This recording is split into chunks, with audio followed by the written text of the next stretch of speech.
You sit down after a long day, you're done. The couch, the remote, maybe a drink, that's the entire plan. And your Border Collie? They're already at the window, then the door, then back to you. They drop into a downstay for about 40 seconds, lift their head, scan the room, and start the whole loop again.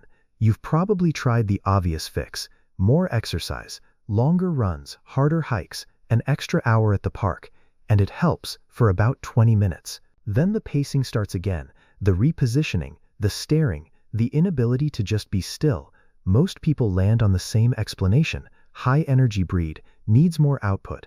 But what if the restlessness has nothing to do with unspent energy? What if it's not something you can run out of your dog, because it isn't physical at all, it's biological, it's neurological, and it's tied to a duty this dog genuinely cannot put down? Welcome to Collie Mind. This channel exists for one reason: to explain the actual psychology of this specific breed, not generic dog advice dressed up in Border Collie packaging. By the end of this video, the pacing, the staring, the inability to just lie down and switch off, none of it will look the same to you. Not as a problem, as a portrait of what this animal actually is.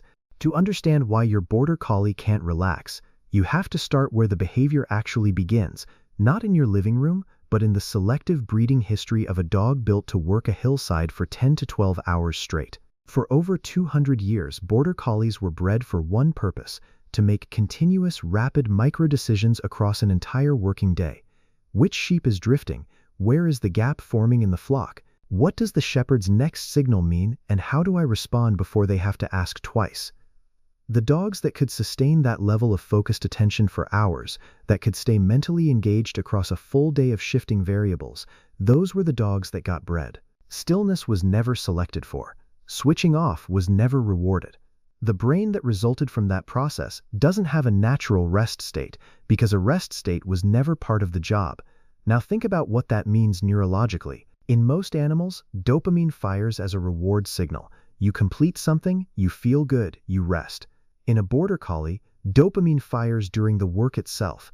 The scanning, the anticipating, the monitoring, all of it generates neurochemical reward. So when the work stops and the environment goes quiet, the brain doesn't experience that as relief, it experiences it as absence. Rest for this dog doesn't feel like rest, it feels like something missing. There's a second piece to this, and it connects to something called the predatory motor sequence. Every dog carries some version of an ancestral predatory drive: orient, stalk, chase, grab, kill. Border Collies were bred to run that sequence in a modified form. They stalk and eye and chase, but the sequence was deliberately interrupted before the kill. What that means in practice is that the loop never fully closes. The brain keeps searching for a resolution that doesn't come, so it stays in a permanent state of not done yet, which from the outside looks exactly like restlessness. Your living room becomes the flock. Your kids, your partner, your cat, the delivery driver walking past the window. The Border Collie brain maps all of it as things that require monitoring. Settling down means releasing that map, and releasing the map feels genuinely wrong at a biological level. It's not stubbornness. It's not a training gap. It's a brain running the exact software it was built to run, just in a house that has no sheep to show for it. So when your Border Collie won't switch off in the evening, the explanation isn't that they need a longer walk. The explanation is that their brain was never designed to clock out in the first place. So that's the wiring. But there's a second layer here, and it's the one most people never find, because it doesn't show up in any conversation about exercise or mental stimulation. It shows up in you. Border Collies are, in a very real sense, emotional tracking machines. Research on herding breed stress responses shows they absorb and internalize their handler's emotional state at a level that most breeds simply don't reach. Not because they're more sensitive in a vague, general way, but because they were bred to read a human partner with extraordinary precision. A working sheepdog can't ask for instructions. They have to read the shepherd's body language, pace and posture in real time, and make decisions based on what they detect. That skill doesn't disappear when the dog moves into a house, it just redirects. What this looks like on a Tuesday evening is subtle. You're not stressed, not visibly. You're just moving a little fast between rooms, or your shoulders are tight, or the show you're watching has a tense soundtrack and your breathing has changed slightly without you noticing. Your Border Collie notices. Their nervous system reads those microsignals and responds as if something in the environment needs managing. Not because anything is wrong, but because that's what the system is built to do. Your calm is data. Your tension is a work order. When a BC can't find a clear job in their environment, they default to monitoring the emotional landscape of their person. They're not being clingy. They're not anxious in the way we use that word casually. They're doing the closest available version of the work they were designed for. And right now that work is you. And this is where it gets complicated, because the loop compounds. You notice your dog won't settle. You feel a low-level frustration, maybe concern, wondering what's wrong with them. Your dog reads that shift, the mild tension in your face, the change in how you're sitting, the quality of attention you're now directing at them. To the Border Collie, that registers as confirmation. Something is happening. The monitoring doubles down. You get more frustrated. They get more alert. Neither of you knows how you got there. There's one more piece that makes this specific to the Border Collie in a way it isn't for most other breeds. They don't distribute their attention across a household. They pick one person, and they track that person the way a working dog tracks the lead sheep. Every movement is data. Every shift in posture is a potential signal. You getting up to refill your water glass reads, at a neurological level, the same way a sheep breaking from the flock would read on a hillside, as something that needs a response. Have you ever noticed your Border Collie seems more unsettled on your hard days, even when their routine hasn't changed at all? But they won't settle. They keep repositioning. They stay close in a way that feels different from normal. That's not a coincidence. That's cortisol synchrony, and it runs deeper in this breed than almost any other dog you'll encounter.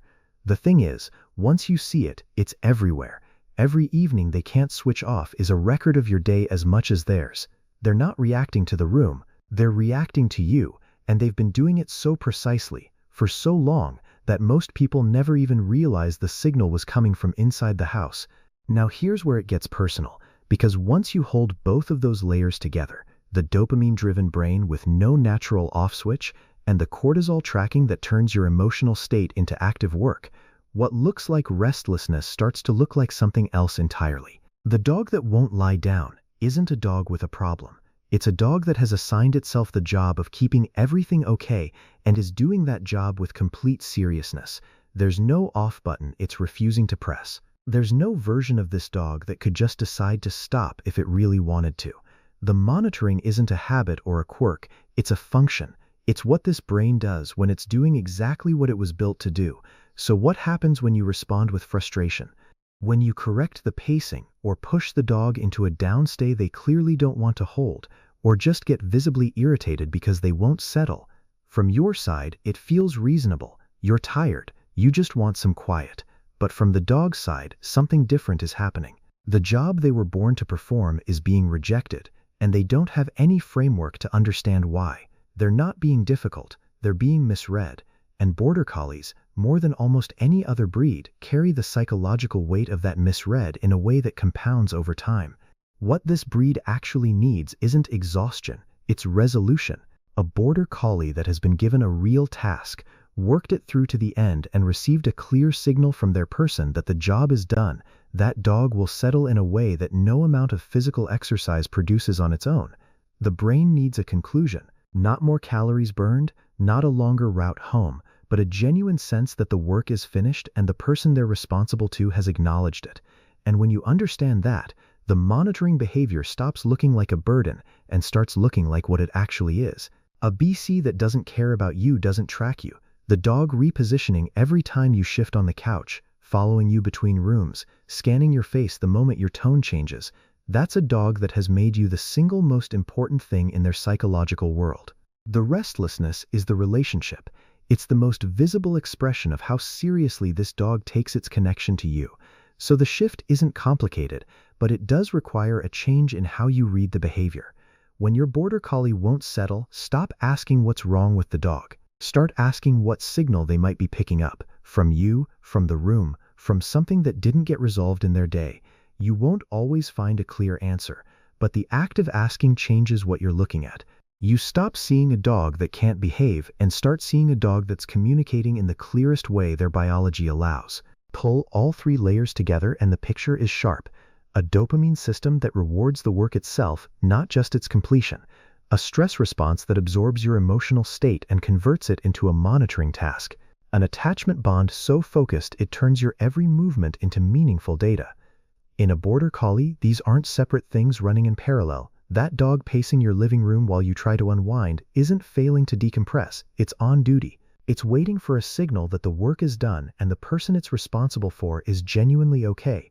You don't need to fix the restlessness, you need to give it somewhere to land. This is what Collie Mind is here for, not tips that work on any dog. The real psychology of this one for the people who take it seriously. If this changed how you see your dog, share it, because most Border Collie handlers are misreading this behavior every single day.